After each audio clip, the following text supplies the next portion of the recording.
Welcome back to the show, ladies and gentlemen. Our guest tonight is a member of a very elite group. That's right, he has climbed and reached the summit of Mount Everest. We couldn't be happier that he is here with us to share his story. Ladies and gentlemen, please welcome to Wicked Late, Dr. Tim Warren. Dr. Tim, how are you, sir? Thanks for having me. I'm fantastic. Thank you very much for being here. I have so many questions about then. As you were growing up, were you into climbing? I mean, I think I read that you didn't really get into it till later in life. No, but with my family, my mom was a part-time nurse, my dad was a teacher, and we would go camping. Every school vacation, we would go to Maine, New Hampshire, and backpack and hike. And then in 1975, I really got hooked because we got in the back of the pickup truck and went to California, hitting all the national parks that we could on the way. Tons of hiking, tons of backpacking in the big, Grand Canyon, Colorado Rockies. I was kind of hooked at that particular stage. Right, and then as you became an adult, as you got older, you started out, I think I read, doing small climbs, like, at the gym or whatever, those walls that we all see. Totally scared to death. Right. Yeah, a lot of climbers are scared of heights. Right. And I was terrified, absolutely terrified, and I swore that I would never do it again after leaving the gyms. And they're only 20, 25 feet high. Right, so, how did you find your way from these, this is Mount freaking Everest, I'm sorry, but this is really exciting. Yeah. So how did you find your way from, the small gyms to Mount Everest? Well, I found myself hiking and backpacking in Maine, Mount Katahdin, which is the biggest mountain in Maine. It's a very remote place. There's a very famous trail at the top of the summit. It's called the Knife Edge. Okay. That doesn't bode well. No, there's a 1,200-foot drop on both sides, but it's really hard. You couldn't fall off. You can't fall off a sidewalk. Right. But tell your brain that.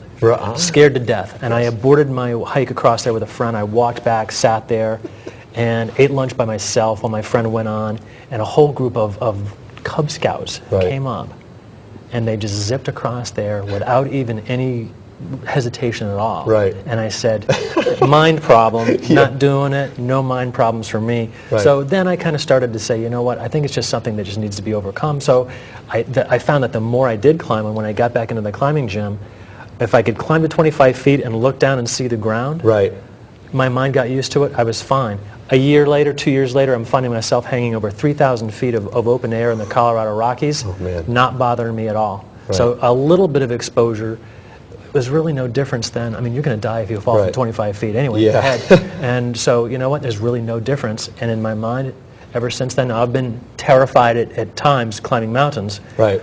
But not from exposure. All right, so you've conquered your fear of heights and all this stuff, and you're sort of building your way up, and then all of a sudden it hits you, I should try to climb Mount Everest. Is that how it happened? Yeah, there's a lot of steps in between. I decided to go to Mount Rainier in Washington State in the mid-'90s. And I know that was the place that you can take a seminar, you can take a 6-day seminar while you ascend the mountain. Right.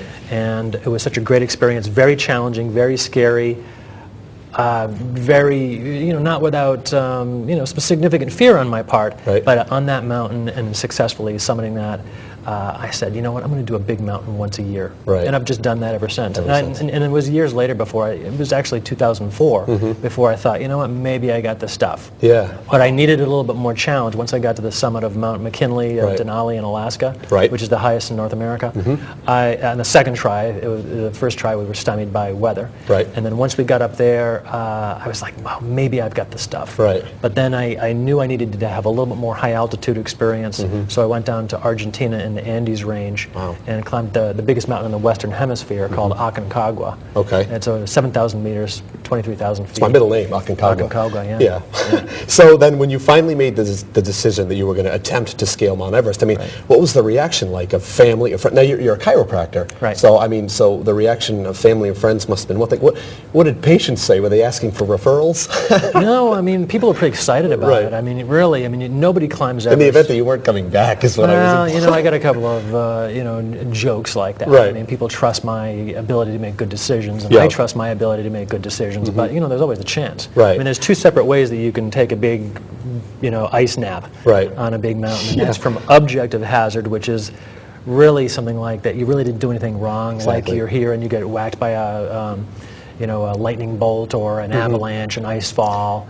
And then there's things that in most accidents happen from human error. Right. Now, what was the training process like? I imagine there was a lot of cardio involved, maybe some weights, a few trips to the psychiatrist. Well, is that What's fitness? wrong with you? But so what was it like, the training process to get yourself prepared for this excursion? Ever since I was 12, I've been heavily into fitness. So it was a logic. I've always been, a runner. I've always been an athlete. I've always been drawn to endurance-type self-locomoting activities, biking, triathlons, marathons. I mean, I ran my first marathon when I was 16 years old. Wow. I ran competitively in high school as well as at Rhode Island College, and I've never stopped. So it just became different forms. Right. Yeah. And so you knew what you were going to have to do, and it wasn't too much of a stretch to train for this. A lot of studying. No, it was a big stretch. I mean, I launched into a program that rocked my complete world. Right. I have horror in my mind from it ever since. It was painful stuff. Right. So it was all my usual training plus only a half an hour twice a week with this particular trainer. Wow. But the intensity of that, it was hard to drive home afterwards. I mean, I really couldn't grasp my hands on the wheel to drive home. It was really taxing. But it put me in the right place physically. Excellent. And by dealing with mentally it, too. yeah, exactly. Mentally, it's as much like anything else in this world. It's as much mental as it is physical. Sure. Now, so the month you have to. Now it takes about 2 months to do the climb, correct? Yeah. So this was in early. This was 2008. Now, when did you head over to Mount Everest? March. This is in Nepal, correct? Nepal. That's where it's located. And isn't there a $10,000 fee just to get the permit to climb? Just to get the permit, just to get permission. Ridiculous. Yeah. You know, it's like a pass to die or something. So you go over there, and it's time to start the excursion or the trek. We talked about this earlier. Yeah, to trek in. And then a climb. Yeah. And there's a whole group of individuals that go with you, a crew, a team. Sure. Yeah. And what's it like? I mean, you start your journey, and tell us about it. Well, first you fly, it's kind of a cool flight because you fly from, JFK over the North Pole down to the other side of the world into Hong Kong, and then Hong Kong to Bangkok, and Bangkok to Kathmandu, the capital of Nepal, which is a fascinating, ancient, filthy third world country. Really? Yeah. And Mount Everest is part of the Himalayas, correct? Part of the Himalayas, yeah. Highest, obviously. The highest mountains in the world are called the 8,000 meter peaks, and there's 14 of them, and they're all in the Himalayan range. Right. And so they stretch from Nepal through Tibet into Pakistan.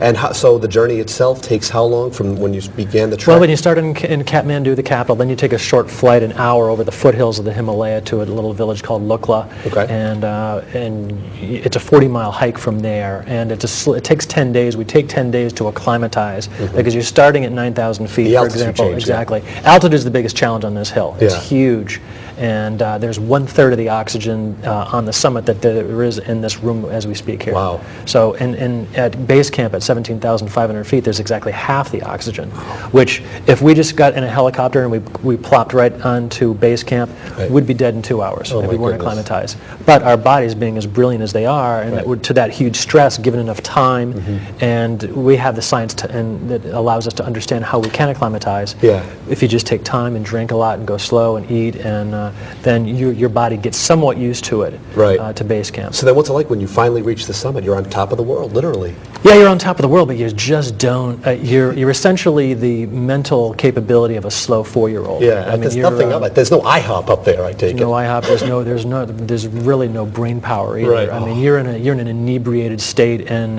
like I am right now. Yeah, exactly. It's just the same. Yeah. But there was only one goal in my mind when we made you start the summit from Camp 4 at 26,000 feet. Right. Now, above 24,000 feet is known as the death zone, which means the body can't survive for any time, even with supplementary oxygen. So you're trying to make a dash of that last 3 or 4 days to get up there and get down. So you don't die. Right, the death zone is what a lot of our guests refer to this chair as. Exactly. So you've done very well. And Dr. Tim, I wish we had more time to get into some other stuff, but you do have a website that people can visit, which is drtimwarren.com. Excellent, and there's a lot more things people can learn about you and your journey and what it is you're continuing to do. And I just know I speak for the entire state when I say we're very, very proud of what you've done representing Rhode Island up there at the summit of Mount Everest. So, thanks so much. Thank you very much for being here and for sharing your story, and we wish you continued success. All right, thanks so much. Alrighty, Dr. Tim Warren, ladies and gentlemen.